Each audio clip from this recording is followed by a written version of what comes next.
കുഴിത്തുളൂർ ശ്രീ ദുർഗാദേവി ക്ഷേത്രത്തിൽ ധനുമാസ പൊങ്കാലയും പൂമൂടൽ വഴിപാടും നടന്നു. നൂറുകണക്കിന് ഭക്തജനങ്ങളാണ് തിരുക്കർമ്മങ്ങളിൽ പങ്കെടുത്തത്. ക്ഷേത്രത്തിലെ പ്രധാന വഴിപാടായ അന്നദാനവും ചടങ്ങുകളോടനുബന്ധിച്ച് ഭക്തിയാദരപൂർവ്വം നടന്നു.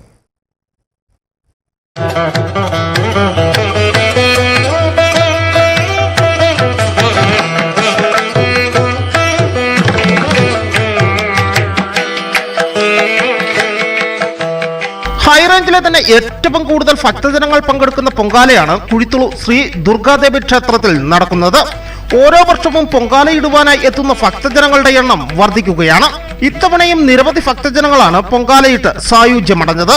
ക്ഷേത്ര പരിസരത്ത് നിന്നും മെയിൻ റോഡ് വരെ ആളുകൾ പൊങ്കാലയിടുവാനായി കാത്തിരുന്നു.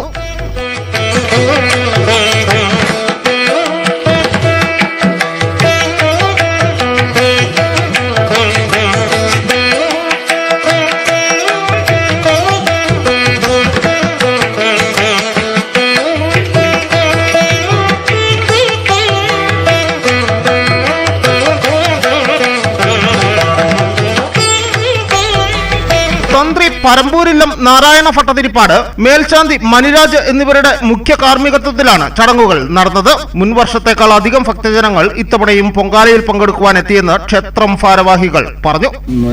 ഏത് പ്രതികൂല കാലാവസ്ഥ വന്നാലും ഈ പൊങ്കാല ദിവസം നല്ല കാലാവസ്ഥ വരികയും ദേവിയുടെ നാമത്തിൽ എല്ലാ അനുഗ്രഹങ്ങളും ഉണ്ടായി ഈ നാട്ടിലെ ജനങ്ങൾക്കും എല്ലാവിധ ഐശ്വര്യങ്ങളും ഈ പൊങ്കാലയോടുകൂടി ഓരോ വർഷവും നടന്നിട്ടുള്ളതാണ്. പൊങ്കാലയ്ക്ക് ശേഷം പൂമൂടല്, അതിനുശേഷം അന്നദാനം, അതെല്ലാ വർഷവും നടത്തി വരുന്നതാണ്. അന്നദാനമാണ് ഈ ക്ഷേത്രത്തിൽ ഏറ്റവും പ്രധാനമായിട്ട് എല്ലാ വർഷവും ജനങ്ങൾക്ക് വേണ്ടി നടത്തപ്പെടുന്ന ഒരു പ്രത്യേക വഴിപാടായിട്ട് തന്നെയാണ് നടത്തുന്നത്. ക്ഷേത്രം ഭരണസമിതി president OB Ramachandran, secretary C Radhakrishnan, മറ്റ് കമ്മിറ്റി അംഗങ്ങൾ എന്നിവരാണ് ചടങ്ങുകൾക്ക് മേൽനോട്ടം വഹിച്ചത്. News bureau, Udumbanchola.